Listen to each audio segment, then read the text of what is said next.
بسم الله الرحمن الرحيم. The Arabic school that we have are essentially Islamiyat that we all know. And I told myself, is it possible I come up with a system and I want to use my daughter as an experiment? Subhanallah. I now decided that I'll be speaking Arabic with her from the age of 1. The mother was speaking Yoruba and English, but I consistently decided that I would be speaking Arabic language. There was a confusion. A child of 1 year old listening to 3 languages at a time, she would get confused. And hence, she would not know what to pick of the languages. And subsequently, she had a little delay in communication, meaning in talking. I came up with a number of things. And at around the age of 1.5 or thereabouts, subhanallah, our first complete expression in life happened to be in Arabic language. Walhamdulillah Rabbil Alameen. And I sat down to say, okay, so this is possible. Okay, why can't I come up with a school system? And the school system will now be that, let me see what I can do in the life of 2 to 3 years old children. And that was the target. And let me see what will happen after 2 years. Meaning, I want to see the possibility of nursing them in a purely Arabic speaking environment for the first 2 years. We were able to get 8 children together with her making 9, and mashallah, we started. When we started, we now discovered, I think then I was having 9 pupils. I took 2 teachers, 1 nanny, 1 cook, and a secretary, with my humble self and my wife, making 7 of us. On how many children? 9 children. It was an experiment. An experiment, obviously, is usually very costly. And I have something in my mind. I said, look, I want to see the possibility of making the school environment more beloved and more likely to the students than their various houses. What do? We make biscuits available at all time, sweets available at all time.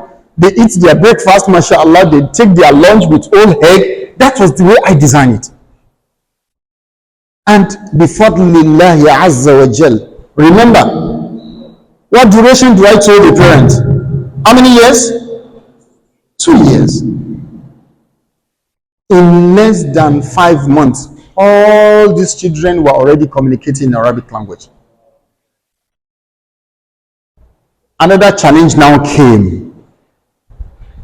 Okay, they are now communicating.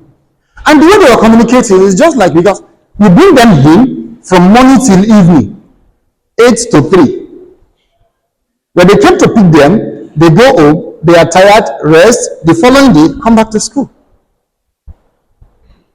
What happened next? The next challenge was, if we really mean to establish a system of this nature, we need to have syllabus. We cannot have syllabus except we have books. I decided the following year to travel to Egypt. I went to Kori Market first. No, not Kori Market. Kurmi Market. Searching for different books, but I never see anything that goes in line with what I'm thinking about. Subsequently, I decided to go to Egypt. I got to Egypt. I think I spent at least a week there, meeting people, getting materials. Wallahi, I couldn't see anything that goes in line with my thought. I left on the same trip. I went to Sudan, where I spent about 9 years before studying Arabic language and medicine.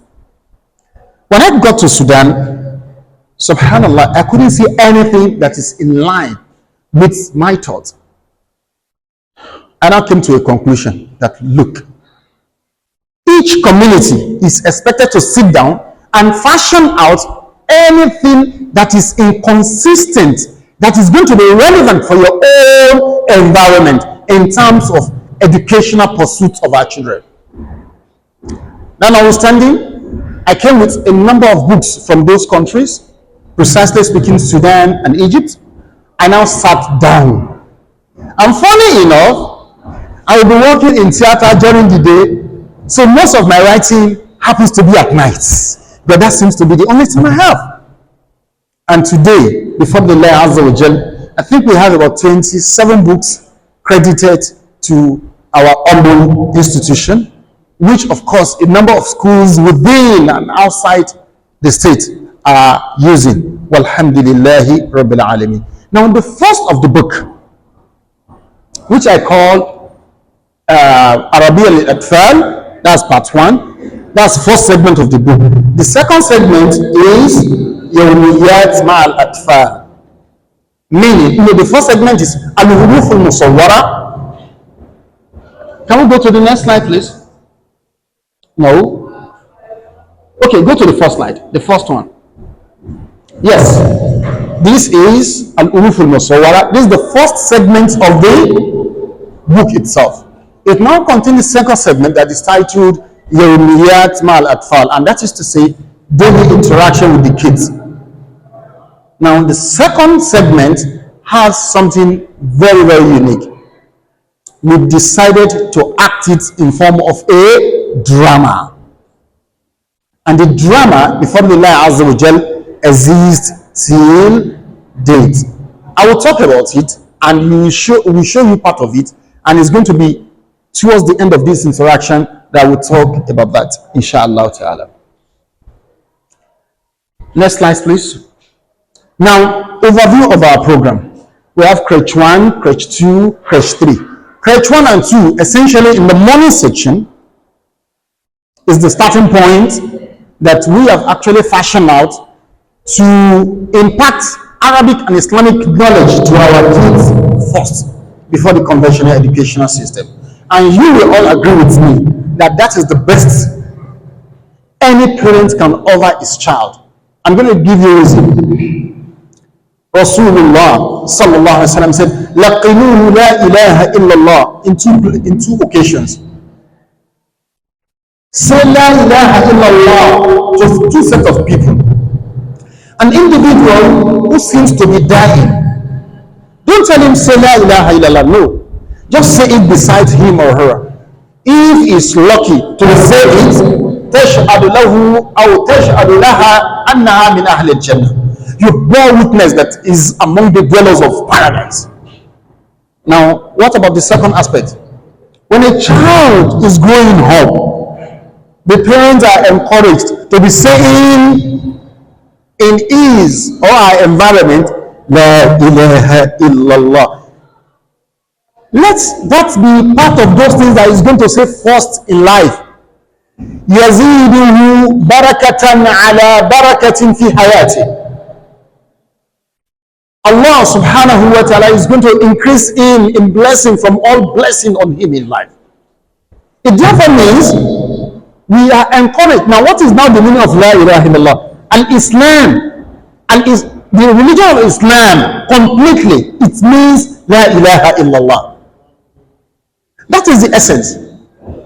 Now, in that instance, the message there is that we should endeavor to teach our children first a deen. And how better can an individual understand a deen except for him to understand the language of the deen itself, which is Arabic language. And hence, that was why we decided to say crèche 1 and 2 is going to be purely in Arabic language. And of course, within those 2 years, our children usually speak Arabic language, and of course, they are already reading Arabic language. At crèche 3, we now introduce conventional system using Jolly phonics, and before the Allah Azza wa Jal, with Jolly phonics, within 1 month, the children will begin to read and communicate in English language, inshallah ta'ala. Now, we now begin other classes like Basic 1, Basic 2, up till Basic 5. Next slide, please. Our evening madrasa. We have what we call Tamhidi, that's the preparatory class, and subsequently we have Abdullah bin Mas'ud and Abdullah bin Mas'ud Alif, Abdullah bin Mas'ud Ba, with target for each and every group based on their entrance examination into the class. And of course, we have a Tahfiz class, which is part of the Islamiyah. However, we have another Tahfiz, which is essentially Saturday and Sunday. They didn't do anything there except Tahfiz. Next slide, please. If we now tell you that your child will speak Arabic language within 1 term or 2 terms, we cannot do it alone. You have a significant role to play, and that is why we are here. So, can we now start, please? Good. Next slides. I want to ask this question before we go ahead. Arabic for kids, English for kids. Which one seems to be more challenging? Which one is more challenging to the kids? I'm asking a question, please. Can you please give us your Arabic? Interesting. Sir, Arabic or English, please? Arabic. Interesting. The mothers, Arabic or English? Which one is more challenging, please? Just your opinion. I'm coming, sir. I'm coming. The mothers, please. Arabic? Okay. Arabic? Wow. Sir, you said something different. Yeah, I said English. Wow. Interesting. I'm interested in knowing why you said English is more challenging, please. I think English is more complex. More complex? Because you can have, like for example, if you take a letter like C, in English, somewhere you pronounce it as C, somewhere Wallahi, mashallah. This man, I don't know. Abu what? The name of the child? Which class is Mufid? two, right? Basic 2 or Crash 2? He's in the Islamia section. That to the Maliki. Islamia session, to the Maliki. Wallahi, mashallah. Mashallah. I really appreciate where you're coming from. But the usual response over the years is that Arabic is more challenging. And I do somehow concur. And I do concur somehow for one reason. Because we do not speak Arabic language around here. So what you do not speak, what you do not have, naturally, you see it as more challenging. But do you know one thing? As far as kids is concerned, no language is challenging. Let me give you one interesting example. Let me take Mufid or Jafar to Ilori, my hometown. And she's now living in our own Ibola or Dagboro. In an environment where nobody speaks English to him. And Mufid here is speaking Hausa, and I took him away for 2 years. Please, if you come back after 1 year, which language will you speak?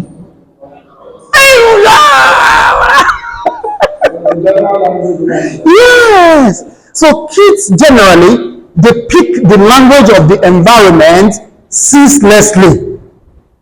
Yes, please. So to contest your point, there are some kids that grow up in Sabu you face their face. Yeah. They have very neighbors. They have their neighbors. They have different.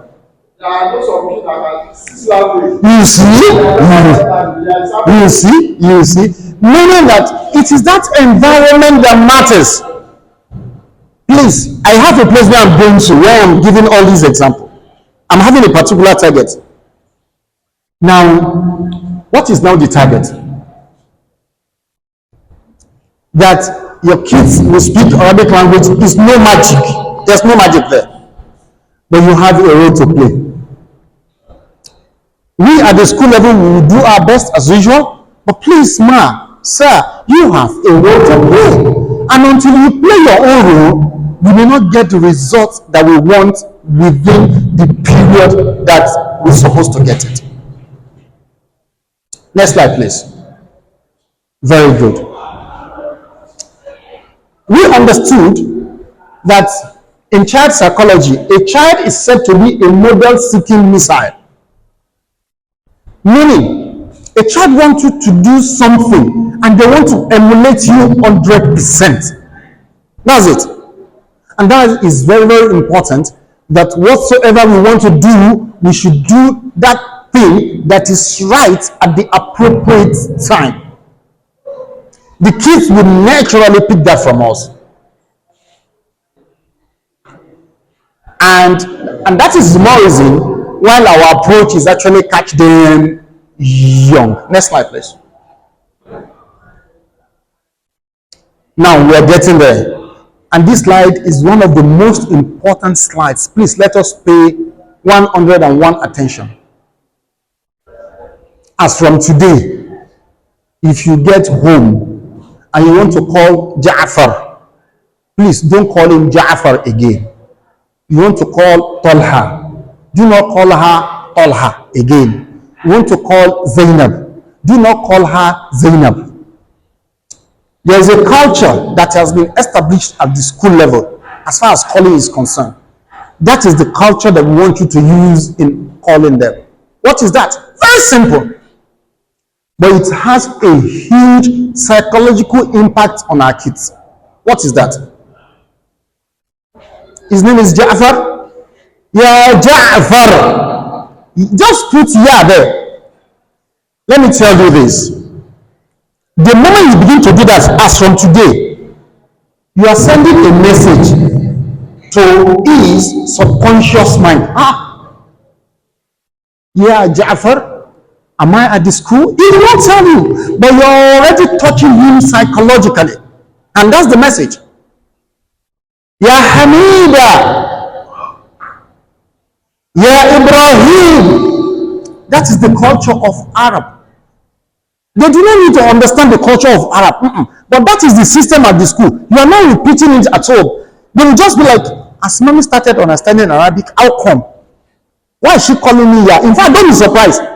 Some of them will be bold enough. Mommy, sorry, why are you calling me Ya? But don't worry, I'm going to give you something that if you do it, they will not even come and ask that question. Let's go ahead, please.